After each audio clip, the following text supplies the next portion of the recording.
All right, and welcome to another Sin Permiso podcast, a Latina lifestyle podcast. Thanks for coming here, Jim.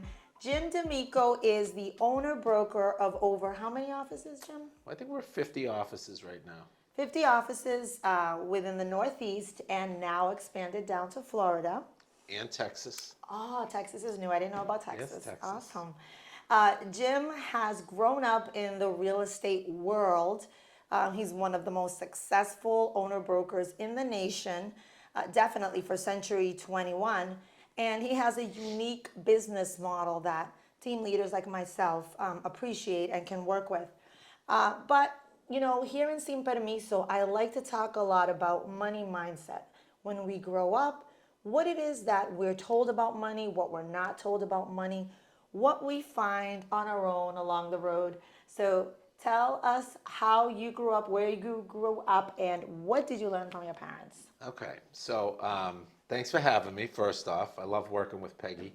You're always fun to work with, and you do such a great job. So I love when we get to do stuff work-wise together. We sit on some boards together. We've done a lot of things. And you always give me money when I ask for it, always, for any always. organization. Or, I need money for this. So I actually grew up around the corner. I grew up on Arnold Street in Revere. So I grew up right around the corner. We grew up, my dad was very young. My parents were 20 and 19 when I was born. So they were very young parents. My father was just getting into the real estate business. I remember listening to him, listening to tape recordings of how to study for the test when I was very little. We lived in a 3-family house. It was not an affluent area. It was, you know, we were really starting, you know, from the bottom. From the bottom. And I was really young, watching, you know, my dad go to work every day, and you know how he stuck to his plan. You know, regardless if my mother said, "I want you to come home early," he always still came home late. He always worked. You know, work was very, very important to him because he wanted to be successful for his family. And I saw that, and I just, you know, I started working. Matter of fact, I think I was in the 5th grade, and I don't think you can do this today, but in the 5th grade here in Revere, I was delivering newspapers on Mountain Ave, Kilburn Street. You just sold the house on Kilburn. I just sold the house. That was part of my route. I don't think we can do that anymore. No, you can't. Fifth but grade. I used to deliver newspapers, and I would have, like, I had a major route in Revere. My cousin lived up on Furnace Street, my cousin Tommy. He owns Gateway Disposal, the trash company. I don't know if you've seen them around, but him and I, we would walk up and down Reservoir Ave. We would shovel snow in the wintertime. We got a little bit older. We had a flea market stand at Building 19. Oh, wow. I mean, Building we 19. were entrepreneurs, like, from the very beginning of time. And that was just something I always liked to do. I watched my dad work, and then I watched, like, the things that we could do because he worked so hard.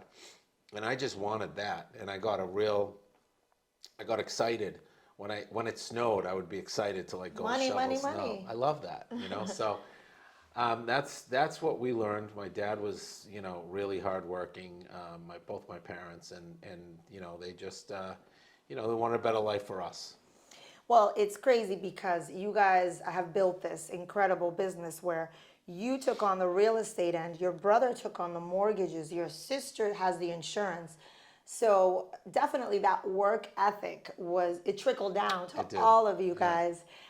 So what made you though get into the real estate? So when I got out of college, there wasn't a lot of jobs, and 92, and I didn't really want to get into real estate because my dad was like, "You don't want to get into this business. This is like a grimy, hard, tough business." And so I got my license, and through college, I was actually renting his apartments. So I had 5 years of Spanish, and so 5 years of Spanish in Chelsea back then was, you know, I was advanced. Huge. You know? So I taught myself how to show apartments in Spanish, and I had a little apartment rental business while I was in college, and I would do the rentals for my dad and for some other landlords, and I was like, wow, this is really cool. I like this. And then when I got out of college, the idea was I'd probably go to work for like Fidelity or Oracle or something like that, but I ended up without an opportunity that I liked, and I went back to Chelsea, and I started doing those rentals again. And then it was probably about 6 months into doing that, and my father came back actually he called me from a payphone, and he was at the deli, and he heard that Century 21 in Chelsea was going to be for sale. You remember that Yeah. moment? Oh, yeah. And he was like, call him and don't come back without it. And I was like, all right. And I was like 22, 23, maybe 23. So, yeah, I got Jack Hickey was his name. I don't know if you remember him, but he was around back then. And Lydia and Adrian actually worked there, and they ended up buying the brokerage. And we just bought the franchise. And now Lydia and Adrian both work here. Isn't that So funny? isn't it funny? So, yeah, so we bought the franchise, and I started with myself and 2 other guys, and that was it. That was it. You never looked back. Fidelity, though they all lost you. Yeah, I really wasn't a corporate. I'm more of a self-employed guy. I march to the beat of my own drum. I like to work a little bit different than the structure of, and I think this business just gives you the ability to work under your own structure. You fly by, you work by the way you want to work. You want to fly off and take a vacation, you go do it, but you always are on top of your business. And that's what I love about this industry, is that you can work even when you're not working. And it is a lot. It is a lot of work, and it's a lot of responsibility, but you can make a lot of money, and you don't have to report to anybody. Definitely. And you nice. run this huge company. How do you delegate who, I mean, does it take a certain type of person for you to know this can be my right hand, this person will be, did it just all fall into place? It's that part's difficult. That's tough, right? So, I have a big Italian family. So, my cousin Rob, he started with me when he was 15 years old. And he's 40. He just turned 40. So he's been with me for 25 years. He's been like my right-hand guy since he was a kid. And then, over the years, different things people have stepped up, and then you're like, oh, that person would be good for this role. This person would be good over here. And so, I have a few simple rules. I'm not a strict boss. It's get your job done, work hard, treat the agents well, and we won't have a problem. And that's kind of like, that's my thing. It's been your thing, and it's been working for you. It's worked. I mean, we don't, and because you work with these people. Yeah. I mean, you get that, don't you get that impression when you Yeah, talk it's to them very all? laid back. Everything's just get it Yeah. done, and it's like whatever you need. What do you need, Peggy? What can we do right now? What can to we help do you? right now to Yeah. help you? And I love that. I love that about this company. I love the brand, Century 21. So it isn't all roses. There's always things that happen, obstacles. What happened in your life? Was there an aha moment? Was there an obstacle? Was there something that made you realize that you had to change the way you did things or the way you were living? Yeah, so I think most people know that I don't drink anymore, and I started this business in 1994. I was 24 years old. Through that time, I have had on again, off again, party elements, because in this business you're in sales, right? So it's like, Yeah. who wants to go see Cher tonight? Who wants to go to this concert? Who wants to Let's go go to have a drink. Yeah, let's go have a drink. We're going to Waylu's. Remember Waylu's back in the day? Yeah, I was gonna say Kowloon's, Karaoke, Waylu's. Kowloon's. So every night it was, there was something else, right? Oh, I gotta go here, I gotta go there. Like tonight, there's a fundraiser for somebody, and and I still go, but back in those days, you have a few drinks, and that turns into a few more. That slows you down the next day. That turns into another. The snowball effect wasn't working. So 9 years ago, I just stopped. Said, I'm not going to drink anymore. Did something happen? Cold turkey. Cold turkey? I was just tired of it. I mean, loads of things happened, right? So, divorce, marriage, divorce, marriage, divorce, Oh, marriage. just that. Just okay. that. But mostly it was just you're kind of sick and tired of being sick and tired, right? So I just stopped, and I started to align myself with people that didn't drink, and friends that own real estate I companies, didn't even think and about it friends that way. that I was hanging out with. Matter of fact, 2 of my best friends for the past 20 years both quit drinking, and I knew this, but when I decided to stop, I just started calling them up again and hanging out with them like I used to when we were all drinking, So, and then what happens is you start to see things differently, because if you're spending all your time trying to get into trouble and get out of trouble, you don't have that anymore.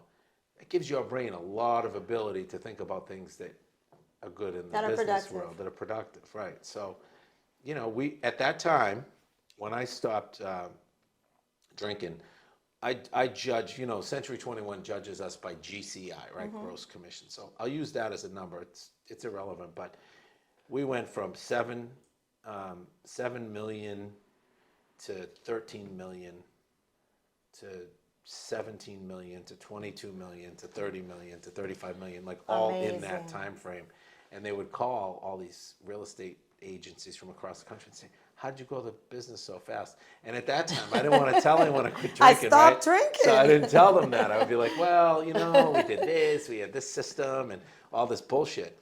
But when I finally like got to the point that I felt secure in, you know, because what happens is just quitting drinking is just one thing, right? You could make any change in your life, but when you start telling people about it, you kind of have to stick to it, right? So the last thing you want to do is Accountable. be You like, had to be hey, I accountable. quit drinking, and then next week they see you at a bar, right? So I wanted to make sure that I was done before So you figured the more people you told, the more accountable that you had to No, yes, and I wanted to do it for me. I didn't want the added pressure of having to say, because a lot of people will call you, you know, and say, hey, I just want you to know I quit drinking, and then they're drinking again right away, right? So I'm not that type of guy.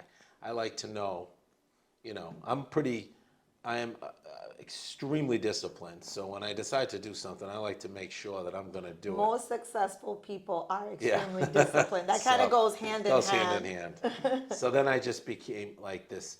I just became a sponge for the real estate business. How are people going to survive in this industry 10 years from now when, you know, with all the disruption and all the technology and all the marketing and all these, you know, types of things that are coming down, how do you survive? And it just came like to me how to do it. And so I don't know if we do it right. We I think definitely I would don't say do it you the do. same. Well, we don't do it the same as everyone else. No. And we have a very unorthodox Unconventional style. method. Huge, right? So all my peers in Century 21, I'll meet with them and they'll say, how do you do the teams? How do you have... They asked you me drove-" when I Yes, drove and, them and, around. and they said, we got to drive with Peggy. And how do you do that? And you know what the biggest thing is? You surround yourself with people you trust and trust them. And don't try to micromanage them. Trust them. If you trust them and you're right, how beautiful is that? And we've done that. And Exactly. we've surrounded ourselves with people that, I've surrounded myself with people that I trust, and I've made a decision to trust them. And then you don't have to worry so much and micromanage, and then you can grow, right? So that's been I think that's part of the big One of the gentlemen success. said to me, he said, it's genius. So he has people like you in charge of his office and he doesn't pay you? Yeah, right. And I said, no, he doesn't have to pay me because I have a vested interest. I want there to be toilet Right. paper. I want it to look good. I want to put the Christmas tree up because it's kind of like ownership. It's my office. Right. I mean, and how about this? I don't pay rent. I don't pay for Right. electricity and it's my office. So it goes hand in hand with ownership and pride and it was like genius how you hit the nail on the head. We just went to an office the other day. We're trying this new concept or whatever, and I walked in and I brought a couple of the guys from other parts of the country and said, how did you do this? I said, oh, this is how we did it. And you could see the anxiety, right? Because they're so used to the old method of control. And it's not like that anymore. And that's what I love, is because I love having Peggy Pratt work here. I love, you know, having you guys like Nellie, right? And Nydia and Ivy, Michelle and Kristen and all these people who are so professional and just take so much pride in what they do and just let you do it. It makes me look better. I'm famous You're for the king. You being have the market share. being a good real estate operator, but it's really you guys that make it happen, and you guys make me look good. Crazy, funny real estate story. Your funniest real estate story or your scariest real estate story. God. You've been in this for so many years that I'm sure that you So- have something. Scariest was back when we had all the foreclosures, yeah. and we used to get these calls and say, "Oh, you have to go to." I remember one day you got to go to Dorchester. You got to rekey. Was there a shoe Yeah, you got to rekey a house. So And I went with my brother Brian, and we were kids. I mean, I was 27. He was probably 24. Oh, so this was in '08. This is the other one. This is the early one, the Okay. 90s. Okay. And we went in there and we tried to rekey this house, and these guys started coming at us, and they said they had guns, and we were running down the streets of Dorchester. And I called the bank after, and I said, "Yeah, we're not going to take that listing. You can take that You one can back." keep that one. Yeah, that was one. That was probably the scariest. You always have to be careful in these houses, especially back in those times when we had a lot of foreclosures, a lot of angry people. Those were always dangerous times.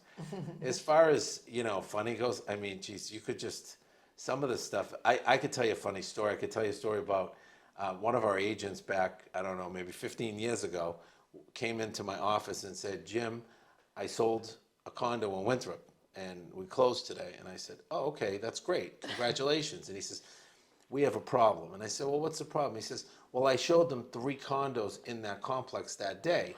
So when we closed on the condo, I brought them in to see the condo. And I remember the kitchen was on the left. So when I walked in and looked on the left, there was no kitchen. So I looked on the right and I realized I sold them the wrong condo." And I said, "Well, what are we going to do? What are we going to do now?"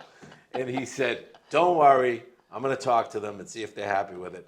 Well, luckily the next day, they said they loved the condo, so we didn't have to worry about it. But they bought unit 3 instead of unit 4, and he just mixed them up, and they mixed it up, and I guess they didn't go in for an inspection or whatever. But how funny is that? That's a new one. I've never heard Yeah, that one. I have. That's a different one. We've heard some stories, but yeah, that was a good one. That's a good one. Well, you've been working within the Hispanic community. I mean, I don't know if I know of anyone else that's been so embedded in the Hispanic community from day one, like you said, growing up in Chelsea and seeing all these neighborhoods transform. Oh yeah. And then being on the other end of having agents help the Hispanic community and then supporting organizations like NARP. So, I mean, on behalf of everyone that you've ever helped, I want to say thank you, because someone like yourself and your dad really gave people chances that maybe other people wouldn't Oh, yeah. have given them the chance. Well, you have to think about it, right? So the Spanish-speaking community it's basically it was the next generation community, in my opinion, to the Italian community and the communities that came in before, right? And if you had me choose between, and I'm going back even to this day, right? And you said you can have an office in Linfield or you can have an office in Chelsea, I would pick Chelsea 10 times out of 10. Number one, there's nothing better than helping a first-time home buyer. Nothing. There's nothing more rewarding in this industry than watching somebody who has struggled to work hard and save and the appreciation is just it's the best part of what I've ever done in this business, is always helping people, first-time buyers, and that's Spanish-speaking, English-speaking, doesn't matter what language, right? But this seems to be the population that is really, when it comes to first-time home ownership, because of the situation we have with, the different generational groups, it's that community that is powering the real estate. That's what keeps us It's alive. keeping us going, because they believe in the dream that some of our kids have lost, right? Some of our kids don't want to own.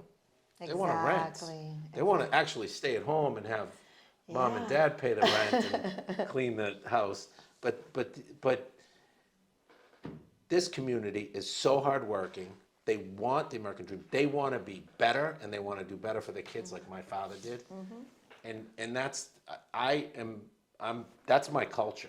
Whether you like it or not. And I don't speak great Spanish, but I can Enough when to I get have you to, by. if I'm at an open house with an agent and someone Spanish speaking comes in, I stopped by an open house about a year ago, maybe a little bit longer ago, and I walked in and they were doing their open house, and somebody came in that spoke Spanish. They said, "Oh, I'm sorry, I don't speak Spanish." And then I started speaking Spanish. They went, "You know how to speak Spanish?" I was like, I can hold my own. Yeah, I can hold my own. But no, I think it's an amazing community. I love being part of NARP. I love being part of that community. And I would say that our offices, when it comes to a Century 21 or any brand, or really any makeup of any offices in this area, in Massachusetts. I don't think there's a more diverse culture in real estate company. You know, I mean, yeah, there's like a one office, all Spanish speaking office, and there's a one office, all Vietnamese speaking office.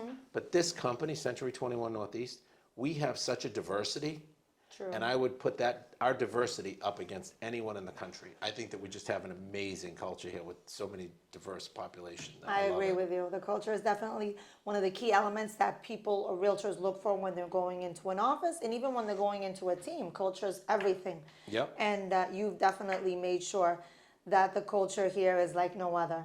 On a positive note, if you could give a new realtor, a young realtor, someone who wants to get into the real estate game, because hey, we all watch $1 Million Listing. Right. Nowadays it's so popular, everybody wants to be in real estate, they don't see the nitty gritty.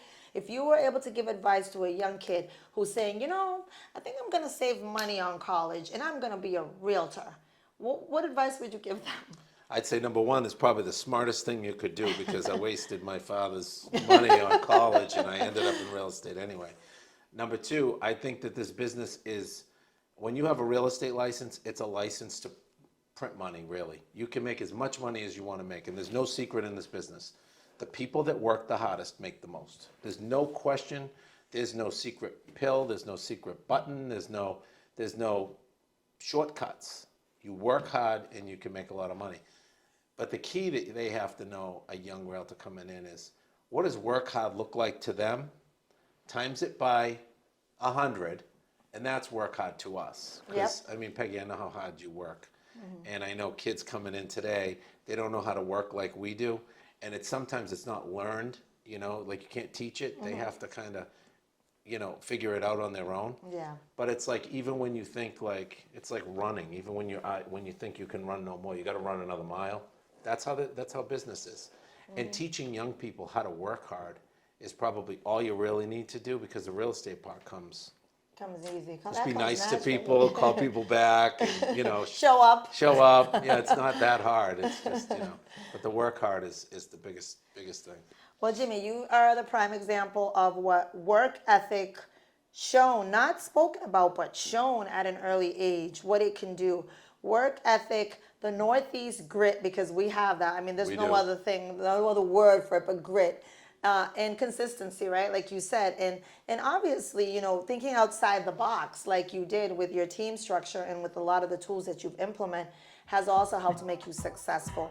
So I want to thank you for being on this podcast, the Sin Permiso, which means without permission, because we talk about anything. We can swear, we can just be very candid, because as Latinos, we always have to ask permission, and I know as Italians as well. Yeah. So thanks for being on the podcast, for motivating, for inspiring, for supporting me. And I look forward to having more podcasts to come. All right. Thanks, Peggy.